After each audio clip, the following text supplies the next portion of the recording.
इस वक्त की बड़ी खबर आपको बता रहे हैं। मिर्जापुर जिम लव जिहाद और अवैध धर्मांतरण के मामले का मुख्य आरोपी मौलाना खलीलुर रहमान अब गिरफ्तार हो चुका है। उस पे आरोप है कि वो जादू टोना और ताबीज बनाने के लिए लड़कियों को आकर्षित करता, हिंदू लड़कियों को आकर्षित करता और उन्हें अपना धर्म बदलने पर मजबूर करता। ये इस मामले में 8वीं गिरफ्तारी है। इससे पहले 7 गिरफ्तारी हो चुकी है और 4 जिमों को भी सील कर दिया गया। इस पर और जानकारी के लिए मेरे साथ मौजूद है कैपिटल टीवी के executive editor Rajeev Singh sir. Sir, क्या है पूरा मामला? इतनी सख्त कानून होने के बाद भी लव जिहाद और अवैध धर्मांतरण के मामले लगातार सामने आते जा रहे हैं, इसका कारण क्या है सर? देखिए, उत्तर प्रदेश में अवैध मदरसों को, अवैध मस्जिदों को जिस तरह से जमींदोज किया जा रहा है, उसके कारण इन कट्टरपंथियों के अंदर, इन जिहादियों के सीने में आग धधक रही है। और ये आग कहीं ना कहीं लव जिहाद के तौर पे या फिर धर्मांतरण के तौर पर सुलगते हुए बाहर आ रही है। आप चाहे मिर्ज़ापुर की बात करें, चाहे बस्ती की बात करें या फिर केजीएमयू की बात करें, अब पूरे उत्तर प्रदेश में आप देखिए उसका एक ही पैटर्न है। हिंदू लड़कियों का किसी तरह से बरगलाओ, गुमराह करो, नौकरी का झांसा दो, रेप तक की भी ये लगातार ये सारे अंजाम दे रहे हैं। और उसके बाद अपने लोगों को, अपने जो मुस्लिम, क्योंकि इसमें जो बस्ती वाले मामले में जो पीड़िता है उसने जो खुलासा किया है, कई जगह पे जो मुस्लिम युवक हैं वो फैल गए हैं और वो जाकर इन लोगों का, इन हिंदू लड़कियों का ब्रेन वॉश कर रहे हैं और उकसा रहे हैं कि अच्छी अच्छी बातों में कि आप किस तरीके से धर्म परिवर्तन कर लो। जो खलीलुर रहमान की आपने बात की मिर्ज़ापुर वाले में, उसमें वो क्या कर रहा था, पहले तो जिम में कुछ ऐसे लड़कों को उसने तैयार कर रखा था, मुस्लिम लड़कों को, जो कि जब जिम करने हिंदू लड़कियां आएँ उन पे वो डोरे डालें, उनको वो बताए कि भाई कैसे आपकी जो एक फिगर और अच्छी तरह से मेंटेन होगा, तमाम तरह की ऐसी बातें कर कर जिससे कि थोड़ा सा एक अट्रैक्शन बढ़े उधर। और इसके बाद वो उनको अपने झांसे में लेकर और धर्म परिवर्तन करवाने की तरफ झोंक देता था। इसके बाद लगातार वो उन लड़कियों के टच में भी रहता था कि क्या खाना है, कैसे खाना है, क्या करना है, ये तमाम तरह की चीज़ें, जैसे लगता है कोई परिवार का व्यक्ति हो, कोई अपना हो, कोई अपना सगा हो, उस तरीके की सलाह मशविरा जिम की लड़कियों को, जो जिम देने, जो ट्रेनिंग लेते आती थी, उनको देता था। और इनके पीछे कई लोगों को भी इसने लगा रखे थे, ताकि दिन रात वो लगातार मोबाइल पे, व्हाट्सएप पे चैट में रहती थी। और वहाँ भाई उनको ये लगता था कि 24 आवर्स कोई हमारे लिए अवेलेबल है, लेकिन वो 24 आवर्स अवेलेबिलिटी नहीं थी, वो था धर्म परिवर्तन करने की साजिश। जो कि ये मैसेज दिया जा रहा था कि शायद आपके धर्म में अगर कोई हिंदू ये जिम ट्रेनर होता तो शायद आपको इतना नहीं करता। और किस तरह से झांसे में लेके और लोगों को गुमराह करके वो इतना ज़्यादा प्रभावित कर देता था कि लड़कियां इसके नेचर से प्रभावित हो जाती थीं और फिर बहकावे में आके धर्म परिवर्तन तरफ कहीं ना कहीं वो उन्मुख हो जाती थीं।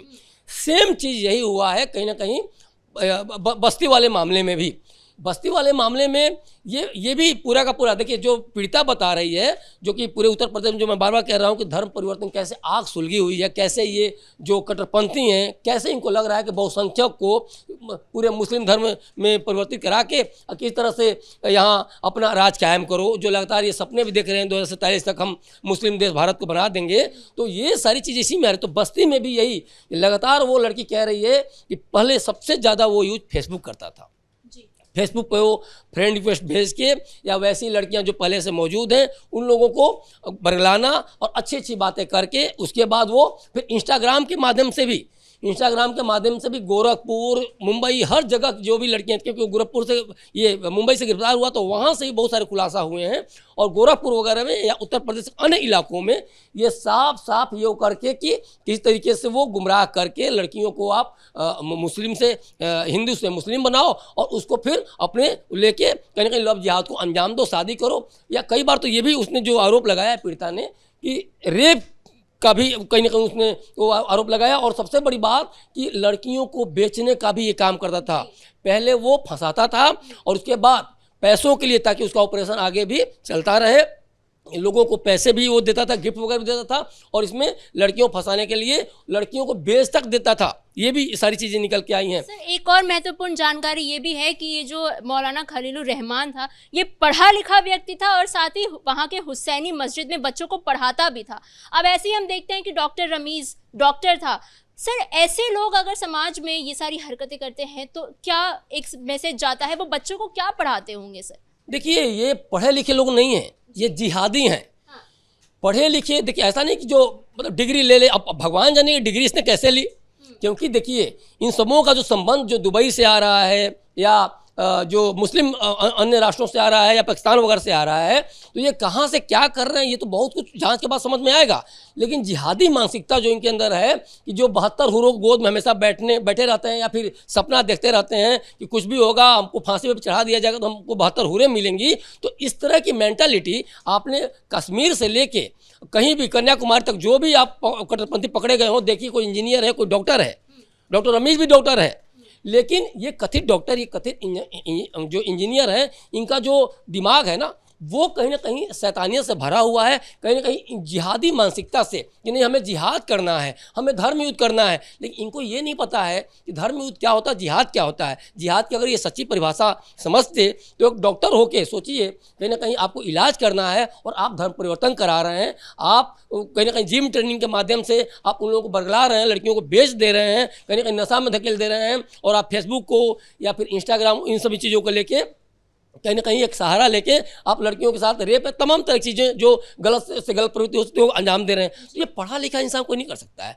पढ़े लिखे और भी हैं, पूरा का पूरा कौम बर्बाद नहीं है, लेकिन कुछ ऐसे लोग हैं जो कि इस कट्टरपंथी सोच के माध्यम से पूरे के पूरे कौम को कहीं ना कहीं बर्बाद कर रहे हैं, पूरे कौम को कहीं ना कहीं इसमें दोषारोपी करके बदनाम कर रहे हैं। तो ये सारी चीज़ें जो निकल के आ रही है ना, तो ये साफ साफ इशारा कर रहा है कि उत्तर प्रदेश को किसी बड़े आग में झोंकने की बहुत बड़ी तैयारी चल रही है। और ख़ास तौर पर देखिए जो जंगल में मिलता है ना कि नहीं नहीं ये पीर बाबा का मज़ार है, ये शहीद का मज़ार है, इस बात को समझिए कि सैकड़ों साल पहले, और फिर जो न्यूज़ में आता है कुछ ऐसे लोग लिखवा भी देते हैं कि इसका कोई साक्ष्य नहीं मिला है। आप एक तरफ कहते हो कि सैकड़ों साल पुराना मज़ार है और फिर लिख दे रहे हो कि साक्ष्य नहीं मिला है, तो आप ये तो तय कर दो, पहली बात। दूसरी बात एक चीज़ और है, जो ये शहीद कौन होता है, मतलब ये जो शहीद कहते हैं तो इसका मतलब ये बताते हैं ख़ास तौर पे उन मुस्लिमों को, कट्टरपंथी सोच वाले, कि ये शहीद हिंदुओं से लड़ते हुए कहीं ना कहीं ये शहीद हुए हैं। शहीद करने का मतलब इनका ये नहीं होता है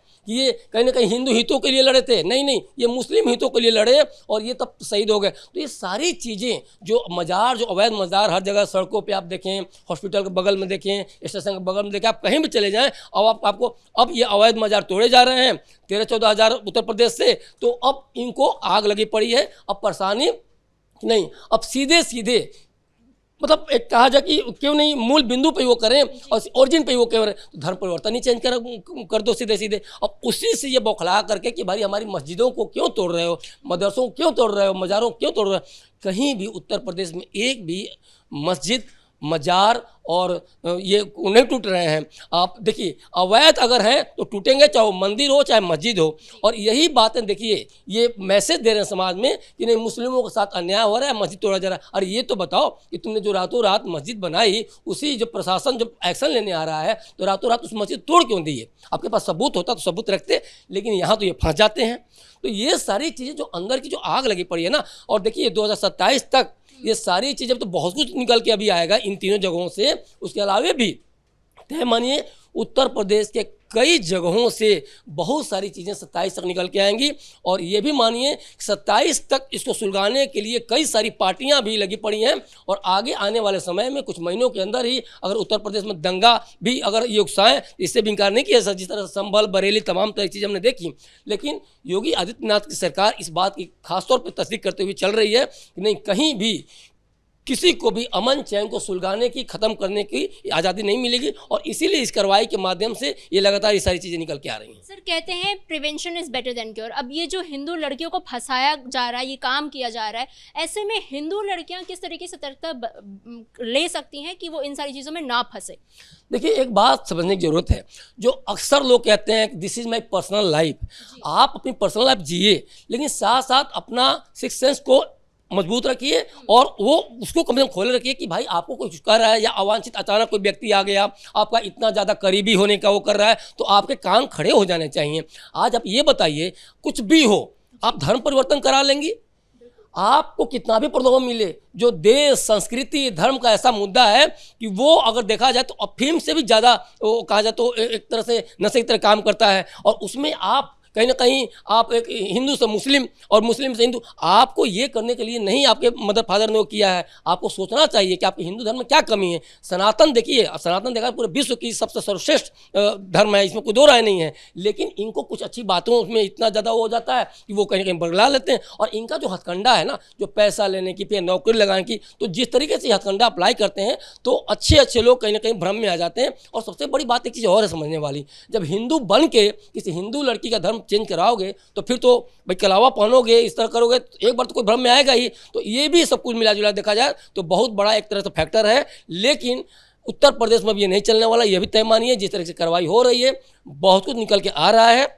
और बहुत कुछ निकल के आएगा और उस पर कड़ी कार्रवाई होगी। चाहे वो खलीलुर रहमान हो, चाहे अजफरुल हो, सब के सब फंसेंगे, चाहे वो रमीज डॉक्टर रमीज हो। और आज के डेट में ये फंस चुके हैं और इनके खिलाफ सख्त सख्त कड़ी कार्रवाई होगी, ये भी तय है। तमाम जानकारियों के लिए धन्यवाद सर। और उत्तर प्रदेश में जिस तरीके से लव जिहाद और अवैध धर्मांतरण के केसेस लगातार बढ़ते ही जा रहे हैं, ऐसे में देखना ये होगा कि इस मामले में आगे और भी कितनी गिरफ्तारियां हो सकती हैं।